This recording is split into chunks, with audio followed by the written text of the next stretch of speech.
இன்றைக்கி வெள்ளிக்கிழமை நம்ம தோட்டத்தில் பூ அறுவடை பண்ணிக்கலாம். எல்லா செடியிலையும் ஒவ்வொரு பூ இருக்குங்க, பறிச்சிடலாம். அம்மா முள் நல்லா குத்திருச்சுங்க.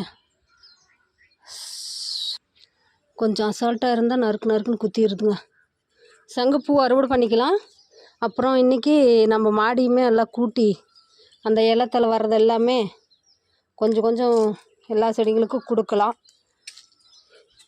இப்போ எல்லா செடியிலையும் பூ இருக்குது. கொஞ்சம் கொஞ்சம் அறுவடை பண்ணிட்டு போய் சாமிக்கு போட்டு புஷ் பண்ணலாம். இன்றைக்கி 10 மணிக்கு தான் வீடியோ எடுத்துகிட்ருக்கேன். நான் வேலைக்கும் போகலை.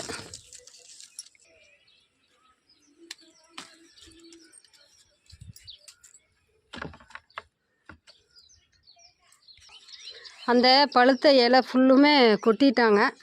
இப்போ செடியில் பாருங்கள், ஒரே இலை கூட கிடையாது. அவ்வளோதாங்க, இதில் இருக்கிற பூ அறுவடை பண்ணணும். பாய்.